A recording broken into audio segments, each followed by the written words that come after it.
Hello everybody, it's Lionel Richard doing a video for Bill Young from the Michigan Record Club.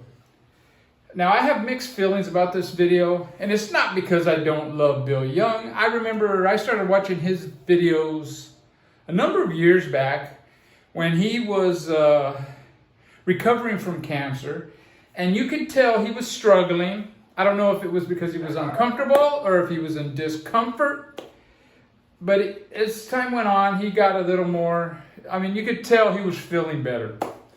And it's sad to say that he has gone, the cancer has come back, and it does not look good. And my reluctance to do this video, or my mixed feelings, is I should have done this video 2 months ago, for Bill. And for that, I do feel kind of bad. But anyways, it's going to be 5 Psych albums. Bill Young, he purged a lot of his stuff in the last few years. Common classic rock, and he got a lot of Psych, also a new wave of British heavy metal, and just stuff that's quite rare. And I'm going to show 5 records and dedicate it to Bill. I hope Bill sees this, and I hope his family knows that genuinely I am praying for the dude.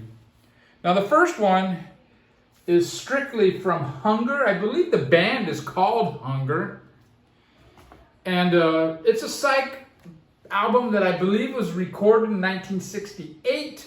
It may have been released in 69.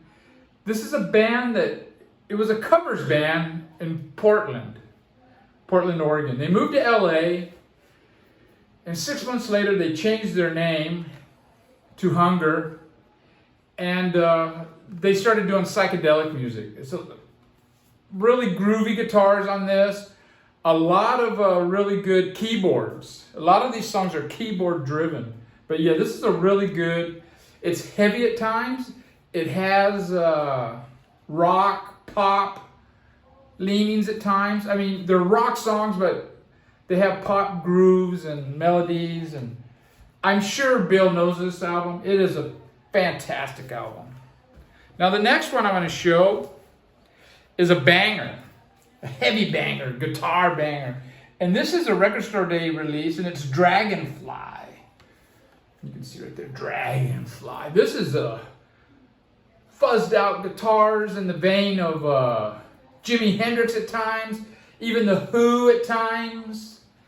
And it's a fantastic album. It's got that heavy, fuzzy guitar, but it also has a lot of Psych leanings. And I know for a fact, this is the kind of stuff that Bill Young loved. Another heavy banger, guitar banger, is The Other Half. Now those first 2 were reissues. The next 3 are going to be originals. This is a band, this came out in the late 60s also. I don't remember exactly when. They're most known for having Randy Holden in the band, who went on and played with Blue Cheer. And he did that Population 2 album that Noble Records released a limited edition, and I believe you can still get the album directly from Randy Holden, and he will sign it for you. But yeah, this is a heavy banger, guitar, heavy Psych album that Bill loves. This is the kind of stuff that Bobby Gass loves, that heavy guitar, acid. I used to call it acid guitar. But it's not all that. I don't know, it's a great album. But those last 2 are very heavy guitar ones. This one, not as much. It's Salvation. Look at that cover, man, with that bus. This album has some guitars, some solos, not a lot, quite frankly. It's got keyboard or organs. It's got, I think the most well-known song is Cinderella. The songs on this are a little more basic. They're not as psyched out as the previous 3 albums. It's a good album though. Otherwise I wouldn't have it. and I wouldn't be showing it. I know Bill Young knows this band. And it's on that ABC Dunhill, which released a lot of good psych and garage in the late 60s and early 70s. Yeah, but this is a really cool album. And what really stands out is how fuzzy the bass is. I mean, it is the fuzziest bass I think ever recorded at this time. I mean, it's fuzzier and funkier than Sly and the Family Stone's bass. And it's a great album. And the last one I'm going to show is a band from Michigan, and it's Terry Knight and the Pack. And Terry Knight went on and he became the producer of Grand Funk Railroad. He talked Don Farmer, is it? Don Brewer and Mark Farmer, the guitar player Mark Farmer, and the drummer of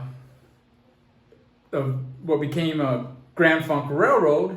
And they got a bass player and they became a power trio. And Grand Funk Railroad, we all know, went on to humongous success. This is more of a garage. I mean, the first song is Numbers. I mean, it's just straight up Nuggets garage music. And then it's got, more like 60s pop rock. It's not poppy, but it's more of the sunshiny. It's more mellow, like a change on the way, what's on your mind. But it's a great album. And I thought I would show this one because it is Michigan natives. And take care, Bill. And your family.